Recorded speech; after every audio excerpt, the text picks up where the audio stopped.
भीड़ में राजस्व विभाग के 3 कर्मचारियों का अचानक निलंबन जिला प्रशासन को महंगा साबित हुआ है। इसके विरोध में आज करीब 1200 कर्मचारी अचानक सामूहिक अवकाश पर चले गए। भीड़ जिला प्रशासन के राजस्व विभाग में कार्यरत मंडल अधिकारी, वरिष्ठ लिपिक और लिपिक के खिलाफ निलंबन की कार्रवाई के बाद कर्मचारी आक्रामक हो गए। इन कर्मचारियों को उनकी बात सुने बिना निलंबित करने का आरोप लगाते हुए आज लगभग 1200 कर्मचारी सामूहिक अवकाश पर चले गए। कर्मचारी संघ ने निलंबित कर्मचारियों का निलंबन तुरंत वापस न लेने पर अनिश्चितकालीन हड़ताल की चेतावनी दी है। या जिल्हाधिकारी कार्यालयाच्या अंतर्गत जे महसूल कर्मचारी आहेत ते महसूल कर्मचारी 3 महसूल कर्मचारी, एक मंडळाधिकारी, एक अहवाल कारकून आणि एक लिपिक हे 30 तारखेला यांना कोणतीही पूर्वकल्पना न देता, कोणती नोटीस न देता यांना निलंबित करण्यात आलेले आहे। यांच्याकडे कोणतेही काम पेंडिंग नसताना, कोणतीही पूर्वकल्पना न देता माननीय जिल्हाधिकारी साहेबांनी त्यांना निलंबनाचा आदेश केलेला आहे। माननीय जिल्हाधिकारी साहेबाबरोबर काल आम्ही सर्व महसूल संघटना त्यांची भेट घेतली आणि जे कारवाई केली निलंबनाची, ही कारवाई चुकीची आहे। ही कारवाई आपण जे निलंबन केलं आहे ते निलंबन तात्काळ रद्द करण्यात यावं ही आम्ही सर्वजण जाऊन चर्चा केली, परंतु माननीय जिल्हाधिकारी साहेबांनी त्या निलंबन मागे घेण्यास नकार दिला।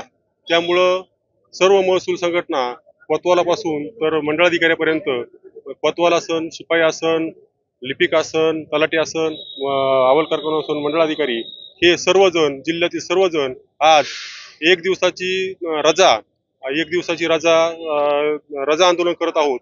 जर आज आंदोलन म्हणजे आज जर त्यांनी निलंबनाचा आदेश मागे घेतला नाही तर उद्यापासून आम्ही जोपर्यंत निलंबनाचा आदेश मागे घेणार नाही तोपर्यंत आम्ही बेमुदत बंद पुकारलेला आहे। मागील हे 5-6 महिन्यांपासून एका तहसीलचे, गेवरा तहसीलचे 12 कर्मचारी निलंबित केले, कोणतीही पूर्वकल्पना देता, कोणती त्यांना नोटीस न देता। इथून म्हणजे खालच्या कर्मचाऱ्यावर क आणि क च्या खालच्या कर्मचाऱ्यावर निलंबनाची कारवाई होतीये। चूक ही वरिष्ठ अधिकाऱ्यांची असती, परंतु निलंबन खाल्ल्या कर्मचाऱ्याचं होतं। शासनाचा आदेश आहे की 3 महिन्यामध्ये त्यांना पुनर्स्थापित करायला पाहिजे, पण 8-8, 9-9 महिने घेतलं जात नाहीये। ही एक शोकांतिका आहे, त्याच्यामुळे आम्ही बेमुदत बंद पुकारलेला आहे। पर्यंत आमच्या कर्मचाऱ्यांचं निलंबन मार्गे घेतलं आहे तोपर्यंत ही कारवाई कशामुळे केली गेली वाटतं? काय खरंच अन्याय झाला? खरंच अन्याय झालेला आहे म्हणून तर हा उठाव केलेला आहे ना।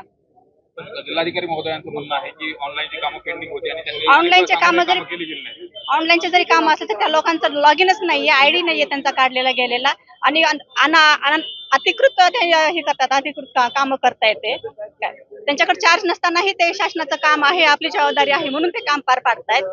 तरी पण त्यांना आयडी लॉगिन नसताना सुद्धा त्यांना काम देऊनही मग ते कसं काम करतील?